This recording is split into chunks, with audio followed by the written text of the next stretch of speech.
नमस्कार दोस्तों, क्यूसियस हिंदी साहित्य में आपका स्वागत है। मैं कविता आज गद्य साहित्य के अंतर्गत कथा साहित्य की परिंदे नामक कहानी पर बातचीत करने जा रही हूँ। इस बातचीत के बाद आप परिंदे कहानी के कथा सार को समझ सकेंगे, परिंदे कहानी के चरित्र के बारे में जान पाएंगे, परिंदे कहानी के उद्देश्य को समझ पाएंगे। नई कहानी के दौर में निर्मल वर्मा जी की कहानी काव्यात्मक संवेदना को आगे लाती है। दोस्तों, काव्यात्मक से तात्पर्य यह है कि ऐसा कथानक या ऐसा तथ्य जो हमारी बाहरी जिंदगी में ठोस रूप से नहीं दिखाई देता, यानी हमारे मन की उथल पुथल, हमारी भीतरी संवेदना को व्यक्त करने व साकार करने के लिए लेखक भाषा को औजार की तरह प्रयोग करता है। वह अमूर्त चीज़ों को भाषा का परिधान पहनाकर साकार करने का प्रयास करता है।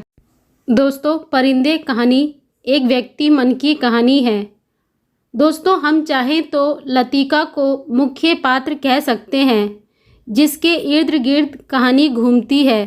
दोस्तों, लतिका एक धुरी तो है जिस पर घटनाक्रम को टिकाया गया है, लेकिन कहानी के अन्य दूसरे कोणों को उठाने के लिए या सामने लाने के लिए दो अन्य पात्र भी रखे गए हैं, जिसमें एक डॉक्टर मुखर्जी हैं और दूसरे ह्यूबर्ट। दोस्तों, यह तीनों पहाड़ी स्थल के एक कॉन्वेंट स्कूल में रहते हैं, जहां लतिका एक अध्यापक है, ह्यूबर्ट संगीत का अध्यापक है और डॉक्टर मुखर्जी एक डॉक्टर की हैसियत से वहाँ रहते हैं। दोस्तों, यह कहानी ना तो पात्र प्रमुख है ना घटनाक्रम प्रमुख है। दोस्तों, परिंदे कहानी के तीनों पात्र यानी लतिका, डॉक्टर मुखर्जी और ह्यूबर्ट तीनों अपनी अपनी तरह से मृत्यु का अनुभव का सामना करते हुए पात्र हैं। मृत्यु का अनुभव, मृत्यु की आकांक्षा व मृत्यु का वास्तविक सामना।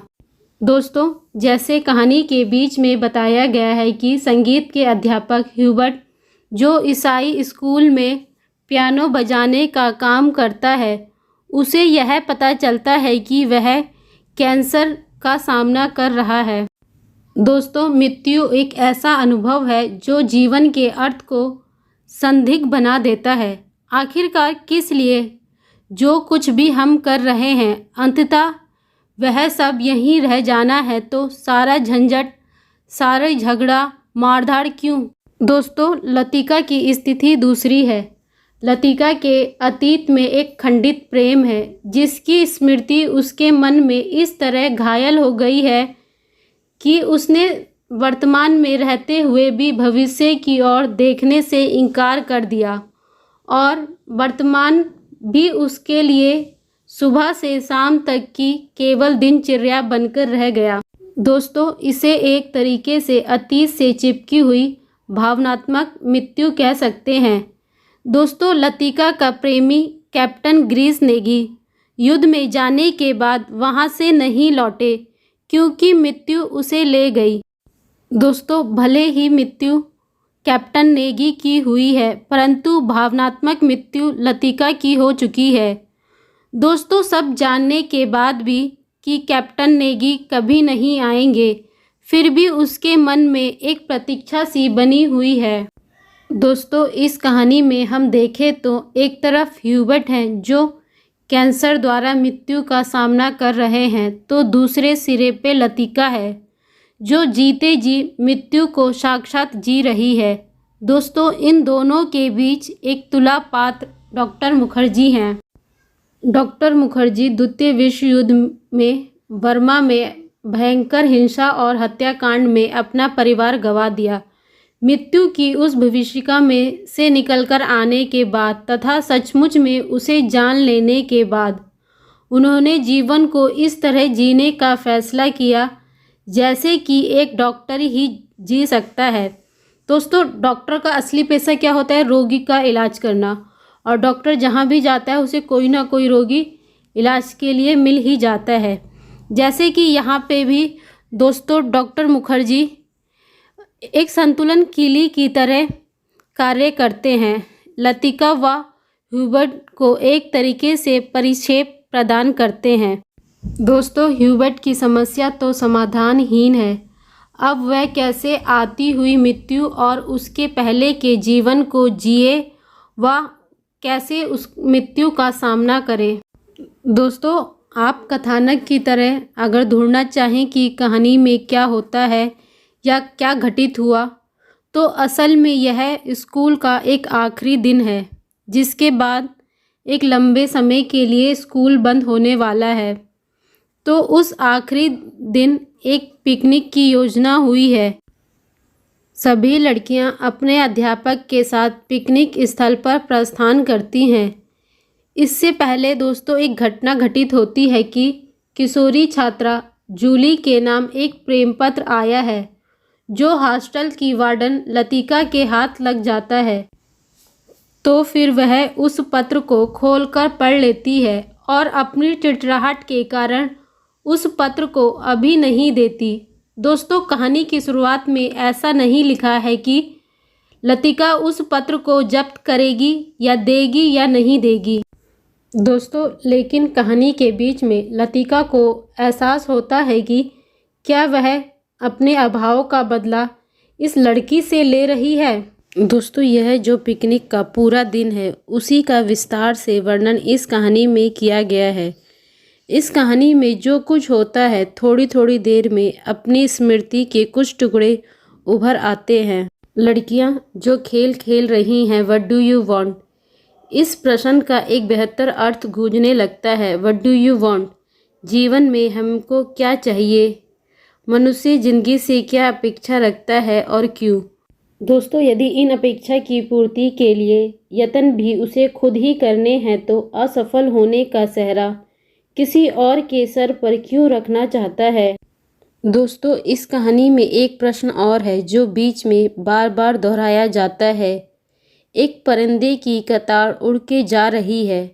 2-3 बार कहानी में इस दृश्य को दर्शाया गया है। इसी के साथ एक प्रश्न जुड़ा हुआ है, हम कहाँ जा रहे हैं। दोस्तों, हम कहाँ जा रहे हैं, यह प्रश्न क्या कहता है हमसे। यह सिर्फ लतिका, डॉक्टर मुखर्जी या ह्यूबर्ट से नहीं, बल्कि हम सब से, सभी पाठकों से कहता है, हम कहाँ जा रहे हैं, यानी हमारी ज़िंदगी का आखिर मकसद क्या है। दोस्तों, कहानी के पन्नों पर पात्र जैसा एक दूसरे के साथ सौहार्दपूर्ण सामाजिक जीवन जीते हैं, असल में वह वैसे जैसे कि तैसे नहीं हैं। हर एक के पीछे अपनी अपनी पृष्ठभूमि है, अपनी अपनी पीड़ा है, अपने अपने अनुभव हैं, जिन्हें वह अपने साथ लेकर आए हैं। दोस्तों, निर्मल वर्मा जी की लगभग सभी कहानी के मूल में एक प्रश्न है और उस प्रश्न को वह अनेक कोणों से देखते हैं। दोस्तों, इस अर्थ में हम परिंदे को एक त्रिकोणात्मक कहानी कहेंगे, केवल पात्रों की दृष्टि से नहीं, बल्कि उनके द्वारा उठाए गए प्रश्न, उन प्रश्नों के अर्थ और उन पक्षों के संदर्भ में। यह 3 दिशाएं हैं जिनके आंतरिक आदान प्रदान, जिनके आंतरिक प्रक्रिया को बुनकर यह कहानी अपना रूप धारण करती है। दोस्तों, डॉक्टर मुखर्जी के भीतर अतीत के प्रति एक असंप्रतीक है और वर्तमान के साथ एक संप्रतीक है।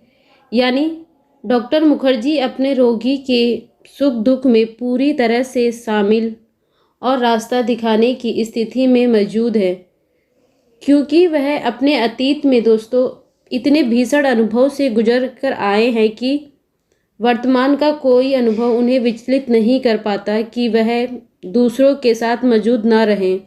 दोस्तों, दूसरी ओर लतिका में अतीत के प्रति इतनी गहरी आसक्ति है कि वर्तमान से वह बिल्कुल असंप्रतीक सी हो गई है और भविष्य उसके लिए कोई अस्तित्व नहीं रखता। दोस्तों, लतिका अपने अतीत के भावनात्मक आवेग में इतनी डूबी है कि जैसा कि कहानी में एक बार संकेत दिया है कि उसने अभी तक जूली का पत्र नहीं दिया। दोस्तों, अतीत में बंद जाने का अनुभव कहानी धीरे धीरे खोलती है। दोस्तों, एक सिरे पर डॉक्टर मुखर्जी हैं जो एक निष्कर्ष पर पहुँचे हुए हैं, और दूसरे सिरे पर ह्यूबर्ट हैं, जिनके सामने अब किसी निष्कर्ष की संभावना नहीं है, क्योंकि मृत्यु लगभग निश्चित सामने खड़ी आंखों में घूम रही है। दोस्तों, ह्यूबर्ट ने लतिका को एक प्रेम पत्र लिखा है। कहानी के घटनाक्रम में यह भी शामिल है, मगर लतिका उसके प्रेम पत्र का कोई उत्तर नहीं देती, और ह्यूबर्ट डॉक्टर मुखर्जी के साथ भी यह बात साझा करता है कि वह लतिका के प्रति प्रेम का अनुभव करता है।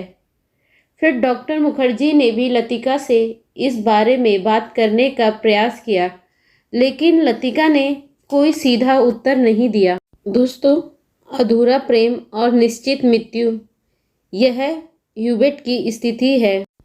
दोस्तों, डॉक्टर मुखर्जी और ह्यूबर्ट के बीच जो एक संभावनाशील अस्तित्व है हमारे पास, जिसके पास अभी समय है, जिसके पास अभी संभावना है, और जो अभी अपने जीवन के अनुभव के साथ तालमेल बिठाकर थोड़ा सा बदलने की क्षमता अपने भीतर उपजा सकती है, वह लतिका है। इसलिए कहानी में जो गति है वह लतिका के जीवन की ही है। दोस्तों, इसीलिए कहानी लतिका को धुरी की तरह शुरू से अंत तक फॉलो करती है, यानी लतिका के पीछे चलती है। परिंदे अंतिम परिणति में इस तरह से आत्म पड़ताल की कहानी बन जाती है, जहां अवसाद के जितने गहरे अंधेरे हैं, उतने ही प्रकाश की ओर बढ़ चलने की व्यग्रता भी है। दोस्तों, लीड काइंडली लाइट, यह पंक्तियां गिरजाघर में लड़कियां गा रही हैं। बाइबल के सरमन में जहां यह संकेत मिलता है कि केवल आस्था और विवेक के सहारे ही हम हर तरह के अंधेरे से लड़ने में समर्थ हो सकते हैं। दोस्तों, जैसा कि हमें पता है कि कहानी के केंद्र में लतिका है। उसके पास अपने प्रेमी ग्रीस नेगी के साथ सुंदर भविष्य बनाने की अधूरी इच्छा से उत्पन्न अवसाद है।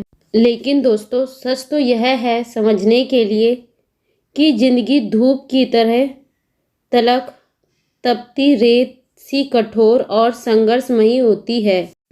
दोस्तों, भावुकता की सीलन भरी कोठरी में बंद रखा जाए तो विवेक पर भी फफूंद लग जाती है।